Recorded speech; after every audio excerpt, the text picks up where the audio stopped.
Hola a todos, bienvenidos a Paredro, el espacio de literatura, autores, editores y como veremos el día de hoy, de compilaciones, antologías que ponen la mirada sobre una serie de escritores que también quieren decir otras cosas a través de su selección. Y hay unas pues más importantes que otras que le vamos a hacer y hoy estaremos hablando de una que a mí personalmente me parece muy importante, como lo puede ser el número 23 de Granta en español, cuyo título es Los mejores narradores jóvenes en español, pero también The Best of Young Spanish Language Novelists, porque esta es una colección que una de sus responsables y culpables que aquí nos está acompañando, como es Valerie Miles, nos contará también desde lo que ella se ha dedicado, que es encontrar puentes de comunicación entre el inglés y el español, entre los nuevos escritores y entre cómo podemos ser leídos de múltiples formas. Así que, Valerie, comienzo dándote la bienvenida a ti, bienvenida a Paredro, es para mí un gusto y un placer gigante que estés acá. Oh, pues Camilo, muchísimas gracias por invitarme a estar aquí y hablar un poco de Granta y hablar un poco de las aventuras literarias de una persona que vive así un poco entre las dos lenguas. Es un gustazo estar aquí. Ay, muchas gracias, Valerie. Nosotros lo que te vamos a escuchar y también nos acompañan hoy dos de los 25 autores que estarán. Quiero comenzar con Camila. Camila Fabri, bienvenida a Paredro. Es un gusto tenerte acá. Hola Camilo, ¿cómo estás? Bueno, muchas gracias por la invitación y bueno, un gusto estar acá con Valerie y con José. No, gracias a ti. Para quienes no conozcan, Camila nació en Buenos Aires, es escritora, directora y actriz nominada al premio Cóndor de Plata como actriz revelación por la película Dos disparos de Martín Rechtman, cosa que ya nos permite un perfil increíble, Camila, ¿no? Y bueno, y escribió y dirigió las obras teatrales Brick, Mi primer Hiroshima, Condiciones de buenos nadadores, En lo alto para siempre, algunos otros, y nos contabas ahorita que viene un libro en Camilo, Camila, bueno. Entonces también ahorita nos dirás. Y también le damos la bienvenida, te dejamos de último, pues a José Ardila, quien para mucha alegría de nosotros es pues nuestra representación colombiana en esta bellísima antología. José, bienvenido a Paredro. Gracias, Camilo. Qué bueno estar acá con Valerie y con Camila. Vos, muchas gracias por la invitación. No, a ti, José, quien no conozca aún lo que es la voz narrativa o quien no la haya conocido para el momento de esta lectura, pues tiene que ir a revisarse muy bien ese catálogo de Angosta que difícilmente falla para poder dar con ese libro del tedio, José, que ya creo que apareció hace unos 3 años, ¿cierto? Que son unos cuentos preciosos y que ya, bueno, ya nos contarás lo que fue estar allí publicando y luego estar en una lista como esta, ¿cierto? Todo lo que eso puede implicar. Bueno, muchísimas gracias, Valerie. Esta es la segunda lista que se produce, ¿cierto? No podemos olvidar esta que nuestros oyentes, nuestros espectadores están viendo esta hermosísima edición de Granta en español, la número 11, con una portada de Frédéric Amat, quien ya nos daba la bienvenida aquí en territorio colombiano, por lo menos, a darnos cuenta que estaba ese joven Andrés Felipe Solano, de quien luego tanto leímos. Valerie, ¿por qué no arrancamos por acá y luego le preguntamos a Camila y a José cómo pensar en este primer pilar, en este primer ladrillo? Bueno, pues encantada de tener la oportunidad de hablar de esta primera selección que hicimos. No fue fácil, no fue nada fácil, por dos motivos. En primer lugar, sabiendo que nosotros llevábamos encima todo lo que es la venerable historia de la revista Granta británica, ¿no? Y sus famosísimas listas y selecciones que solo acontecen una vez cada 10 años. Pero hay también el hecho de, ¿no?, de yo ser estadounidense, aunque afincada desde, o sea, yo he vivido más años en España que en Estados Unidos, con lo cual soy ya más española que estadounidense, pero bueno, aún así extranjera, ¿no? Outsider. Entonces, o sea, es como poner estas dos cosas juntas y puede en un momento dado parecer extraño. Pero en realidad, si lo empezamos a mirarlo, primero en la historia de Granta, porque la historia de estas listas tan célebres empieza en realidad cuando dos muy aguerridos editores de Estados Unidos llegan a Inglaterra, a Cambridge, al establecimiento mismo del centro de la literatura británica, que es Cambridge, y se hacen con la revista Granta, que era la revista de la Universidad de Cambridge. Granta es el nombre del río y el nombre antiguo de Cam, ¿no? Del río Cam.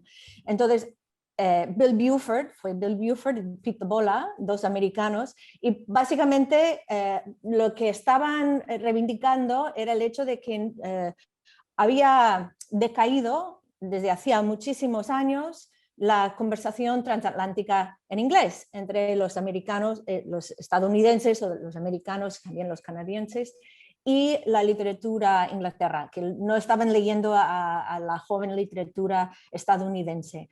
Entonces, como reivindicación de esta nueva literatura americana de Raymond Carver, de Richard Ford, de Jane Ann Phillips, de Tobias Wolff, pues deciden hacer un número con el título de La muerte de la novela inglesa.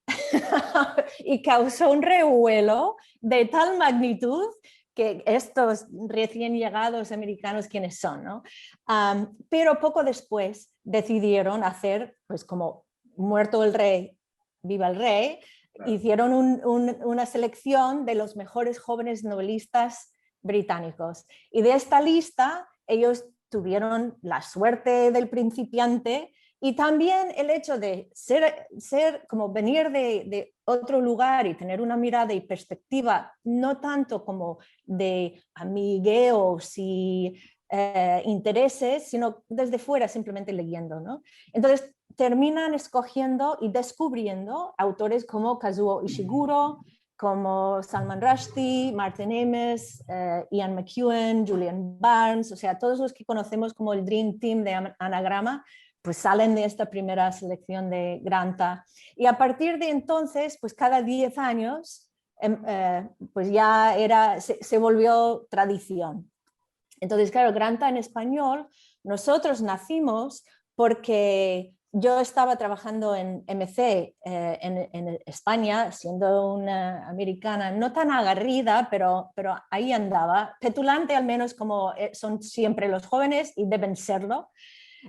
Y entonces yo pensé, mira, en aquel momento no había una conversación transatlántica en el español, o sea, había como decaído un poquito también en aquella época, había el boom, llegaba el boom, pero a partir de allí no mucho. Y entonces pensé, mira, Granta sirvió como un vehículo para eso en inglés, porque no intentamos traerlo al español.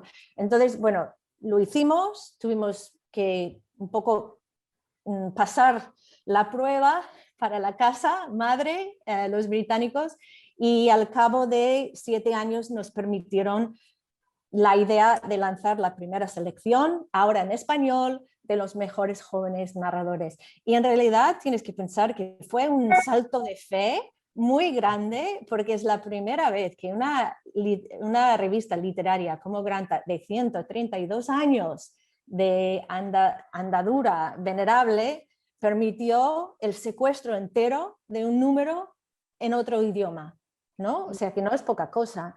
Entonces, bueno, nosotros también tuvimos un poco la suerte de los principiantes y hicimos una selección que, pues, al cabo de los 10 años creo que demostró, pues, quizás pues, venir desde otra perspectiva como outsiders y desde una posición también de amor, o sea, de el amor que tiene una persona que está acercando algo que ha escogido, que no ha nacido en ello, sino que lo ha escogido, que es mi caso y el español, ¿no? Que soy, como dicen, una persona que trabaja en el español por convicción o por amor. Y entonces en esta primera selección pues seleccionamos a muchos escritores que hoy en día ya son, pues como Samantha Schweblin, que ya 2 veces finalista del premio Booker, o como escritores también como Andrés Neumann o Paula Isharak o Andrés Felipe Solano, que me escribió no hace mucho un mensaje que realmente me rompe el corazón de alegría, que decía que en el momento que él terminó finalista para este número de Granta, estaba a punto de dejar de escribir, porque No. estaba como en un momento como de que no sabía si tenía lectores, hacia dónde iba a ir, y que al ser seleccionado pues le ayudó a repensarse y afirmarse como escritor, y bueno, pues ya tenemos cinco libros después, ¿no? El gran Andrés Felipe. Así que bueno, este número ha cumplido para nosotros esta misión. Porque es que fíjate, Valerie, y gracias por traerlo así, porque es que esta primera colección es lo que nos permite, como decimos, pedir y rendir cuentas de una manera muy favorable, ¿no? Porque solamente en este libro, ¿cuántos premios a nivel internacional ya hay? Está Patricio Prom, Premio Alfaguara, está Andrés Felipe Solano, También. Premio Nacional de Narrativa, está Samantha Schweblin, ya 2 veces finalista, por no decir otros que muy seguramente se me están pasando, pero unos Sí. grandes nombres como Andrés Neumann, como también Antonio Ortuño, Sí. ¿cierto? Sí. Etcétera, etcétera. Exacto. Es gente de Rodrigo Hasbún también. Rodrigo Sí. Hasbún, entonces, nombres de 11 años, pero entonces, Alejandro Zambra. Sí. Alejandro Zambra. Pero entonces, Valeria, ahorita estamos hablando de esto como tú lo inventaste, pero a mí me gustaría saber, Camilo y José, ese Camilo y esa Camila y ese José de hace 11 años, ¿cómo fue esto? ¿Tuvo algún revuelo esta publicación en su momento? ¿La conocían? ¿No la conocían? ¿Hay algún cariño que hubieran tenido como para entender cómo es la perspectiva de aparición de una colección como esta, no solamente para el campo de los editores, sino también para el campo de los próximos escritores? Yo estaba tratando de hacer memoria mientras hablaba Valerie. Yo hace 11 años estaba en la universidad todavía, estaba estudiando periodismo, estaba tratando de terminar la carrera. Y no tengo un recuerdo de la aparición del libro, o sea, de esa antología, pero sí que tengo, o sea, fue algo con efecto retardado.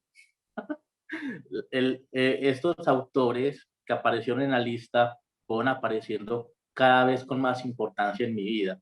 Entonces la lista fue como algo que confirmó unos amores que fui coleccionando a lo largo de los años. Solano, por ejemplo, me parece un cronista extraordinario. Yo no lo conozco mucho como novelista en realidad, pero como cronista me parece extraordinario. Newman, Samantha Schweblin también. Entonces, cuando fui, los encontré a todos como reunidos, no inmediatamente, sino varios años después. Me pareció que, ahí había un trabajo casi que de adivinación, pues, porque esos autores en ese momento no, o al menos Solano, por ejemplo, que tenía, yo no sé qué tenía publicado, no creo ni siquiera que tuviera el libro del salario mínimo publicado en ese momento. No tenían la relevancia que tienen hoy. Y sí me parece un salto de fe y una presión increíble para los que estén en la nueva lista. No queríamos usar esta palabra, ¿no? Sí, yo no sé qué puede hacer de mi vida en 10 años. Y espero no tener la presión de ser eso que son esas personas hoy. En todo caso, son autores importantes para mí. No digo, pues, ya no hablo, pues, de su relevancia internacional, sino para mí, han sido importantes para mí, en mi vida como lector. Y me honra mucho estar como en una lista en la que antes estuvieron ellos. Gracias, José. Camila, ¿nos quieres contar algo?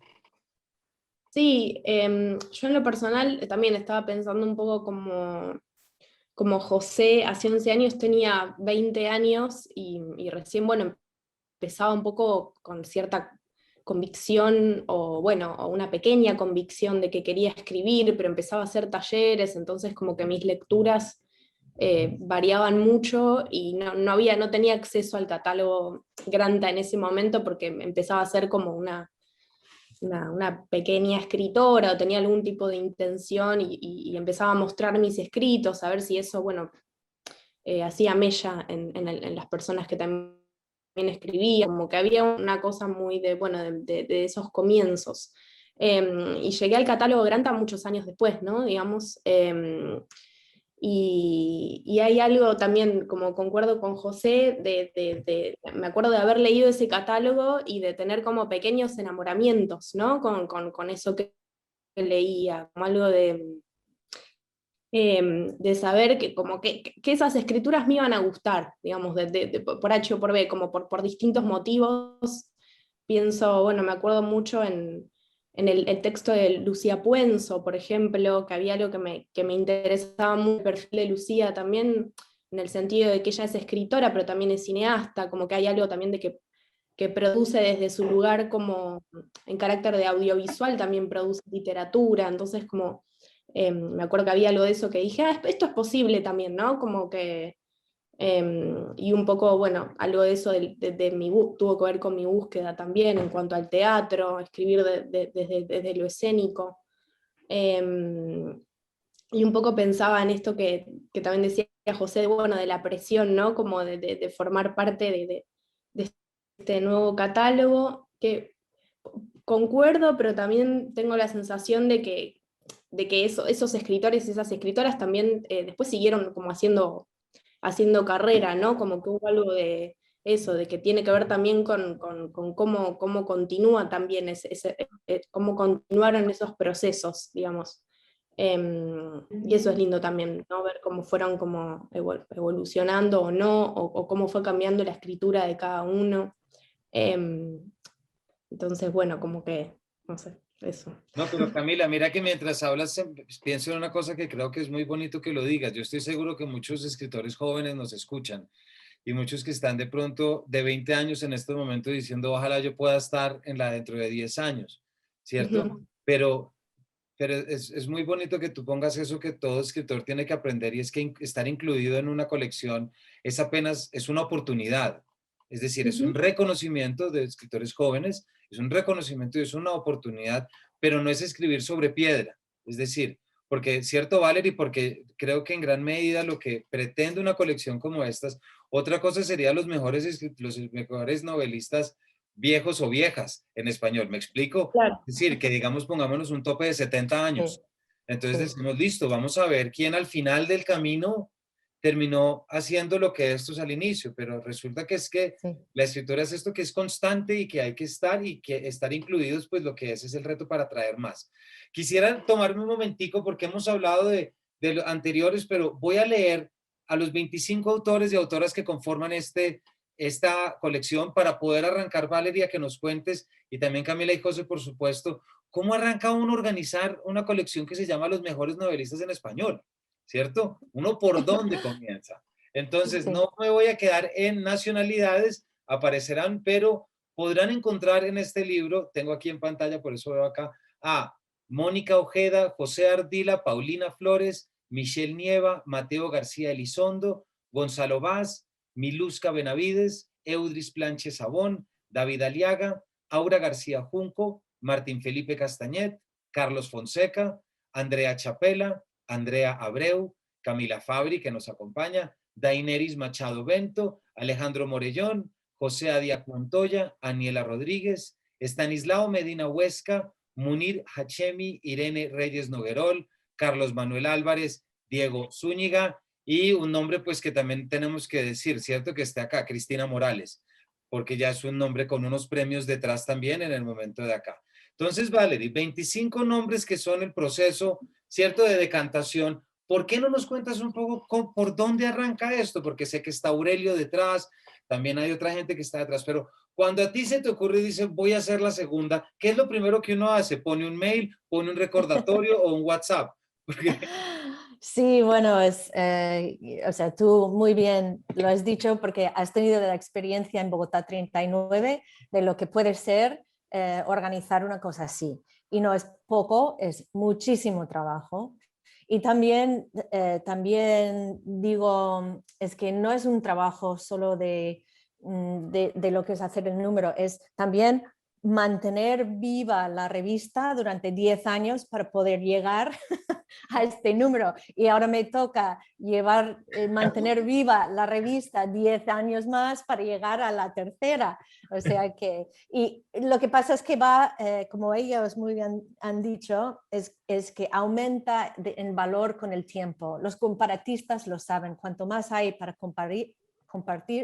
comparar, pues más gustoso, más rico son las, como no conclusiones, pero al menos oportunidades de pensar que se tiene, ¿no? de eso. Y por eso necesitamos hacer un cerco de edad, de como algunas condiciones que se tienen que cumplir, porque si no, entonces hay una cosa un poco científica, como si fuese un ninching, ¿no? Que tiramos cada 10 años y, ¿sabes? De hecho, en la introducción hablo del jurado como si estuviésemos jugando al Ouija, ¿no? Que leímos todos los autores y luego jugamos al Ouija. Y el Ouija creó una especie con los ratones, porque estábamos hablando virtualmente por la pandemia, el ratón como el planchet nos llegaba a este lugar y son ellos, ¿no? Son 25 y son estos escritores. Eso es un poco lo que nos ha pasado. El jurado, que era un jurado también un poco de outsiders, es compuesto por Gaby Wood, que es la directora de la Fundación Booker, de Aurelio Major, de Rodrigo Fresán, que es un argentino, pero vive en Barcelona desde hace mucho tiempo, Horacio Castellanos Moya, que es salvadoreño hondureño, que vive en Estados Unidos, Chloe Arigis, que es mexicana, que vive en Londres, y Aurelio y yo. Y entonces, o sea, nosotros tuvimos que cambiar absolutamente todo el proceso por la pandemia, porque teníamos que hacerlo virtual. Entonces, los escritores enviaron sus candidaturas virtualmente y hicimos como un primer proceso de lectura, mucho trabajo como entre el jurado, ¿no? Enviando las lecturas. Yo enviaba como cada semana Perdóname, una vale, nueva. pregunta. ¿Y los autores se postulaban personalmente o se hacía a través de una editorial? Cualquiera. O sea, nosotros por cómo entraba no nos importaba. Podría ser un amigo, un padre, un agente, el mismo autor, un periodista. O sea, nosotros queríamos que todo el mundo supiese que estamos en convocatoria. Entonces, la forma de entrar no importaba, pero tenían que rellenar un formulario y rellenarlo bien, ¿no? Y todos los escritores tenían que reunir una serie de condiciones para poder ser considerados. Claro. Pero una vez que teníamos los materiales, pues ya era una cosa nuestra, ¿no? Yo enviaba cada semana una serie de lecturas al jurado. El jurado recibía como toda la lista de todo lo que habían entrado y lo que estamos leyendo. Y luego hicimos 2 sesiones muy largas de deliberación con el jurado. Y hemos dicho desde que amo hasta odio y hasta por mi cadáver. O sea que fueron conversaciones muy animadas, pero también eran momentos, imagínate, en estos momentos de miedo, de la pandemia, de no saber lo que estaba pasando allí, teníamos estas oportunidades de reunirnos y hablar de lo que habíamos leído y de la literatura, ¿no? Y fueron, sentimos todos un momento como de ansiedad de la separación después, de que, ay, pues ya hemos seleccionado, ¿qué vamos a hacer? Queremos como seguir deliberando, ¿no? Y seguir estas como conversaciones. Pero fue sí que muchísimo trabajo, pero yo creo que trabajo bien hecho. Estas selecciones siempre son arbitrarias porque evidentemente somos seres humanos, tenemos gustos de lectura. Lo que pasa es que se espera que con un jurado pues unos gustos median otros gustos y se trata de persuadir, de de encandilar, de compartir las lecturas, y nosotros no hicimos de ninguna manera miradas nacionales, o sea, quién viene de qué país, no si mujer o hombre, no si sale en una editorial u otra editorial, cómo son las críticas, si están traducidos o no. No, realmente ciegamente. El material que entraba lo leíamos y hacíamos la selección a esta base. Valerie, y la última pregunta ya para pasar y preguntarle a José, porque hay algo en el nombre de esta colección que evidentemente lo llena uno de inmediato, que es los mejores, ¿cierto? Sí, Cuando sí. uno está buscando los mejores, ¿qué está buscando? Sí, pues mira, si quieres, te puedo leer en la introducción Por donde digo favor, porque ahí lo exactamente, explicas muy bien, gracias, sí. buscamos obras de la imaginación escritas en español, ficciones, conciencias plasmadas en la página, contadores de historias, nada de ensayo, ni memorias, ni reportajes, nada de selfies pasados por el Photoshop para hacerlos colar por ficción. Relatos que se distancian de lo meramente testimonial, del muy cansino uso y abuso de la primera persona, de las figuraciones del yo. Originalidad, actitud, sí, actitud. Escritores que escriben como si la vida les fuera en ello. Escritores que escriben sobre asuntos de los que no tenemos ni idea ni pensábamos que nos fueran a interesar. Escritores que presentan mundos inexpresados de personas que no han tenido voz propia o que no hemos sabido escuchar. Cosas conocidas que se nos presentan extrañas y nos hechizan de nuevo. Escritores como los de antes, que no conocieron Instagram. Escritores que no son solo lectores, sino también relectores.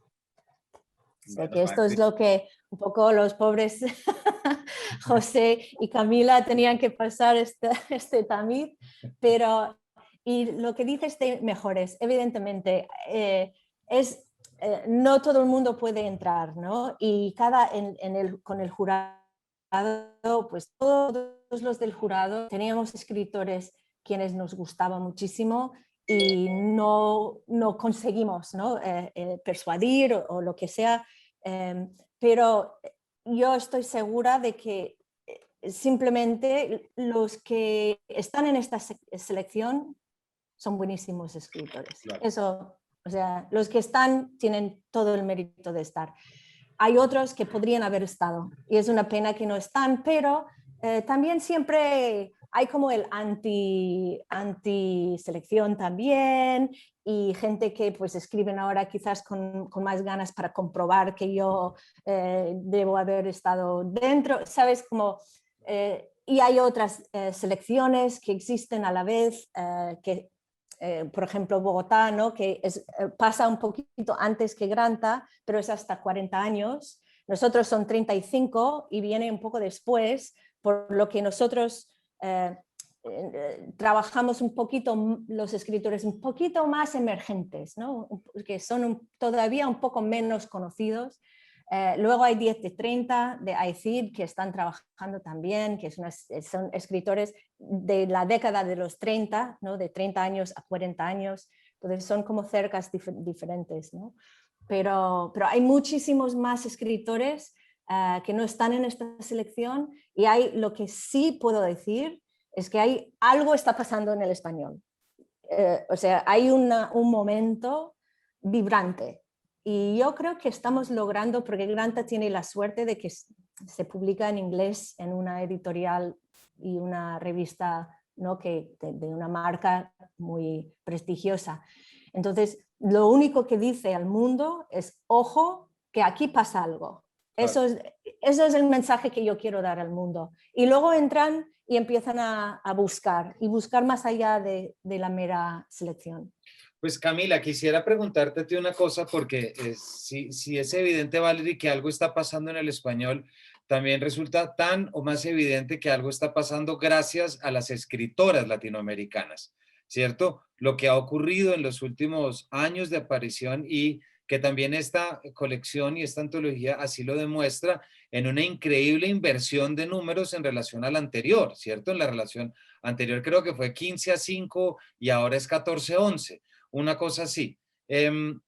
Desde Colombia, por ejemplo, eso es una tendencia y aquí precisamente en Paredro, pues hemos tenido muchas escritoras que lo que han mostrado, Camila, es nuevas, la visibilidad, lo pondría en esto, la verbalización de lo que eran unas oscuras preocupaciones que no habían podido salir a la luz por ninguna pluma que no fuera femenina. Y aquí me refiero a Sara Jaramillo, a Pilar Quintana, por supuesto, a Diana Ospina, a muchas figuras de madres, de hijas, una búsqueda. Entonces, ¿por qué no nos cuentas tú, Camila, un poco cómo fue tu experiencia como lectora de esta antología, teniendo esto, siendo tú una escritora femenina que está incluida también? ¿Cómo leíste a tus contemporáneos y al mismo tiempo cómo te sientes de estar también liderando, si queremos llamarlo así, esto que está pasando?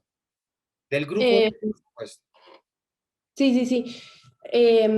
No, es curioso porque tengo la sensación de que es como un tema que está muy fuerte ahora, bueno, que se pregunta mucho, bueno, qué está pasando y sobre todo se nos pregunta a nosotras, a las mujeres, como si fuera una respuesta que tuviéramos solo nosotras.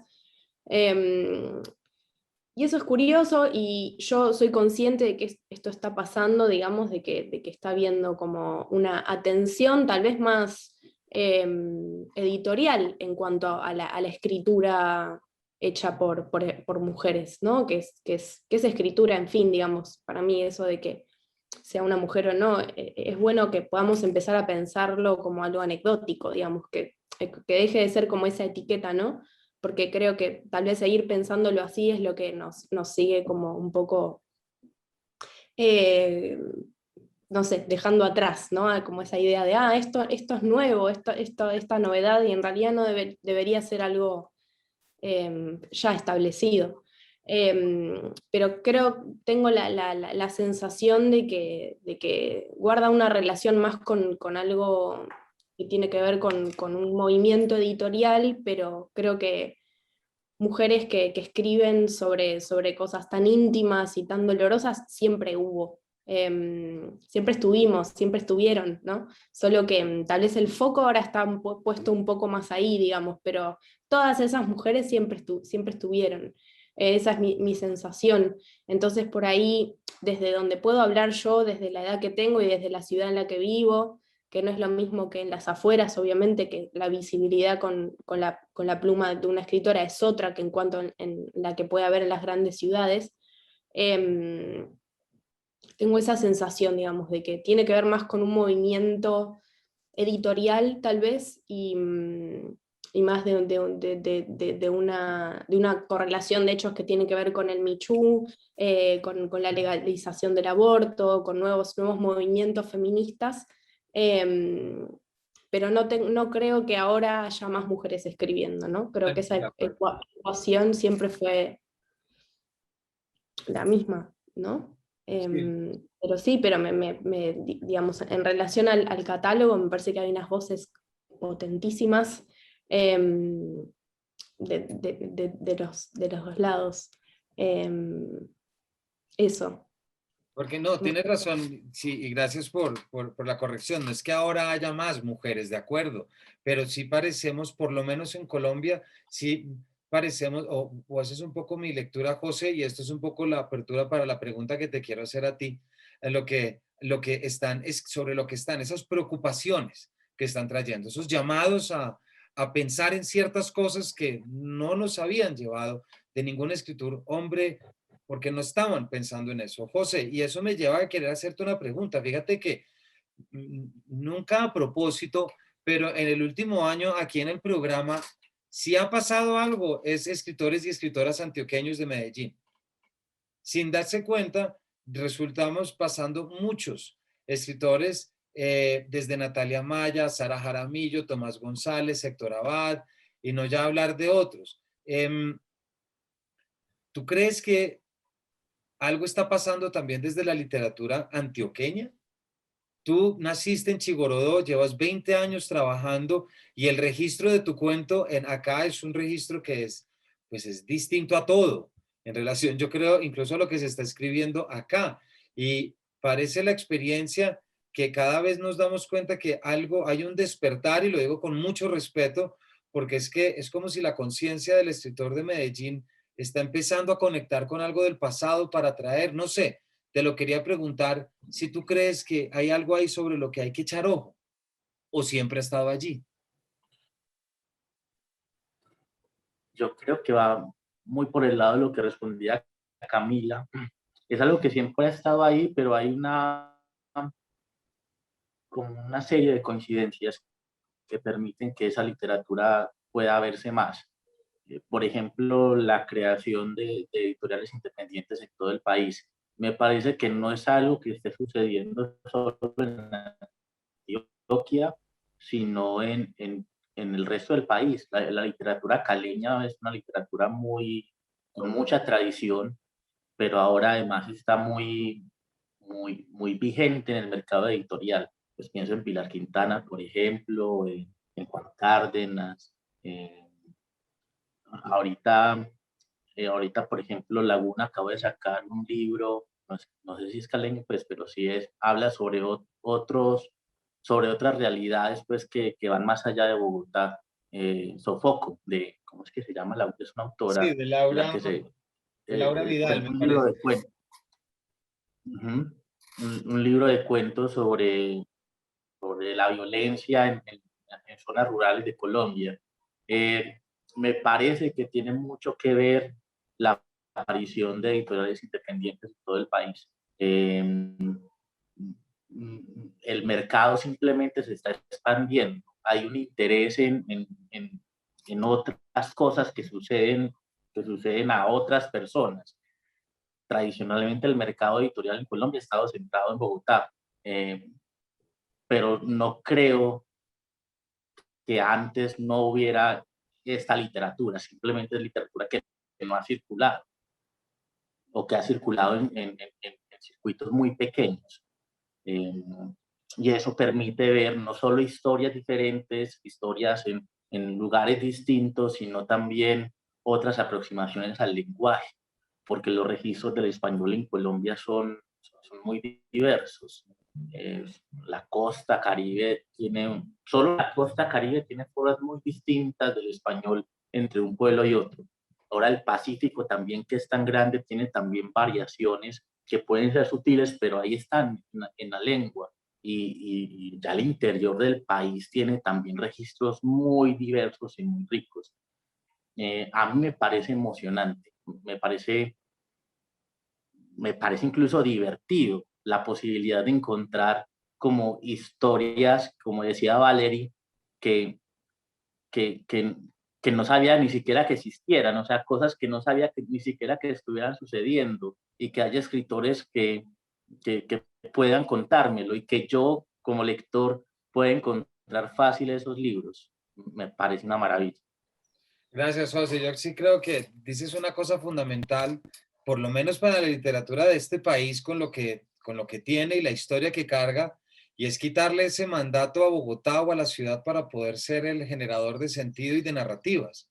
Es decir, no puede ser que que si sabemos algo que ocurre en la región tenga que pasar por Bogotá, a nivel de editorial, a nivel de corrección, a nivel de edición, porque si es así, nunca vamos a llegar a esas verdades que necesitamos y que la literatura es la única que nos puede dar. Entonces, fíjate, Valerie y José me acaba de permitir poder entrar a cerrar una última cosa porque el tiempo pasa, y es esa necesidad, José, también de quitarle el poderío a unos interlocutores.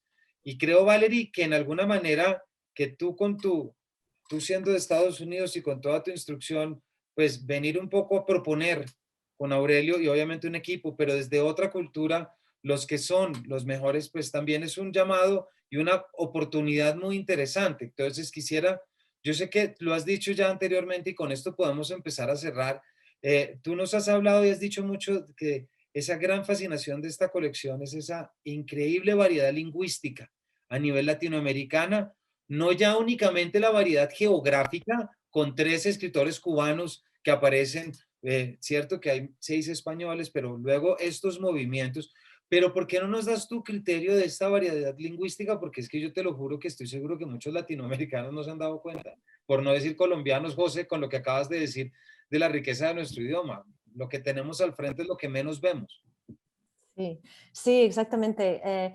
Y yo justo el otro día estuve hablando en una conversación en inglés y hablando justamente sobre esta riqueza que permite el español, un poco comparando con el inglés, ¿no? Hay algo en el español, y no sé lo que es, y yo no soy lingüista, con lo cual quizás aquí me meto en terrenos que no me tocan, pero hay algo del español que tiene pues una fácil, o sea, las cadencias y las melodías son fáciles porque es un idioma rápido. O sea, es decir, es el segundo más rápido en el mundo, tras el japonés, de sílabas dichas en un minuto, ¿no? Con lo cual, tiene como una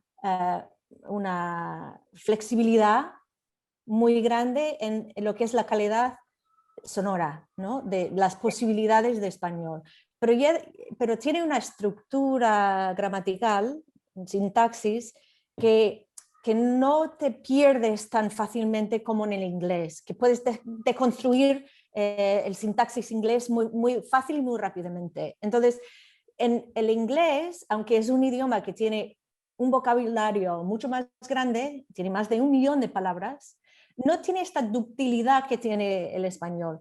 Y entonces, por no sé, lo que yo estoy descubriendo un poco con esta nueva exploración y estas lecturas, es que esta nueva generación, como están viniendo de lugares que no son necesariamente las grandes urbes, o están escribiendo sobre lugares que no son ya ahora solo los centros urbanos, está entrando el uso de estas sonoridades y esta variedad, esta riqueza, esta maravilla que puede ser el español en las manos de un escritor con un buen oído. Yo lo que creo es que esta generación tiene muy buenos oídos. Son escritores que utilizan el sonido del lenguaje. Y no lo digo solo en el diálogo, que es como lo típico, ¿no? Quiero dar color local, entonces en el diálogo dejo ver cómo hablan la gente local. No, es que ya no hay complejos de que no estoy en el capital. No, estoy narrando desde otro sitio, me permito los registros de este lugar. Y ahora, gracias, yo creo, y creo que sobre todo esta selección lo que es una celebración de las editoriales independientes. Ellos son los que como un poco han dado cuenta de eso y están trabajándolo y permitiendo que emerja.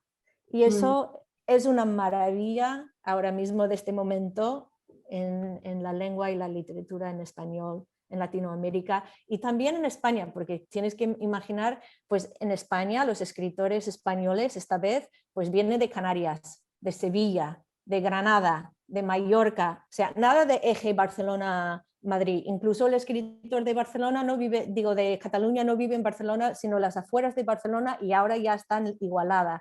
Con lo cual, también es algo que está pasando un poco, los escritores ahora emergen, no tienen que estar en los centros, están saliendo en otras partes, nos están contando historias que no conocíamos. Y creo que es como la riqueza y el valor de ahora. Y yo creo que esa es también la forma de entender, de legitimar y de reconocer o resignificar si queremos, precisamente. Pienso mucho, hace unas semanas estuvimos aquí hablando con Rodrigo Bastidas sobre esa antología de ciencia ficción latinoamericana, y claro, es otra colección, pero muchas de las cosas que aquí estamos diciendo y concluyendo son también las que se concluyeron en este otro registro, ¿cierto? En esta otra realidad, y es cómo se abraza lo latinoamericano y cómo se entiende desde lo latinoamericano y su forma. Pues muchas gracias, se nos acabó el tiempo, pero por supuesto no podemos irnos sin poner un poco las manos al fuego. Para ustedes quisiera que cerráramos. ¿cuál es ese primer texto que nuestros lectores deberían ir a leer esta semana, que llega por lo menos a Colombia gracias a la ACLI, el ejemplar que ya se puede ir a comprar en librerías? Para ustedes, ¿cuál debería ser ese primer texto? Yo no lo puedo decir porque No, como vale, soy mamá, bueno. yo no puedo demostrar que eres más un hijo que otro. Yo sé que Pero entonces no dejo va a a ser. ellos que sí. No, dale, vos primero. Yo arrancaría, parece que voy con un camarada argentino, pero me parece que es como un muy buen comienzo, El niño dengue, de Michelle Nieva. Me parece que es como un cuento extraordinario, una mezcla de ciencia ficción y de metamorfosis de Kafka imposible en una Buenos Aires del 2020. Me parece que es así como una muy buena puerta de entrada a la antología. Gracias. ¿Y José? No los he leído todos, pero de los que he leído, creo que recomiendo Los niños perdidos, de Irene Reyes. Eh, es una historia sobre la infancia, sobre el amor a los padres, que puede ser también un amor doloroso, y sobre las deformaciones de los recuerdos también en la infancia, que son deformaciones como para camuflar el dolor. Está muy bellamente escrito. Bueno, pues entonces a nuestros queridos lectores y espectadores ya saben por dónde arrancar. Yo sí puedo dar el mío, Valerie, yo sí voy a decir, y no por irme también por, Camila, como tú dices, de fanatismo por compatriota, pero definitivamente, José, yo sí recomendaría que fuera el tuyo el primero para ser leído acá. No lo digo, obviamente, por nuestro público mayoritariamente colombiano, pero también pues por ese registro y esa delicia que un lector siente cuando descubre un nuevo estilo y algo que viene, los inicios de esa marea, ¿verdad?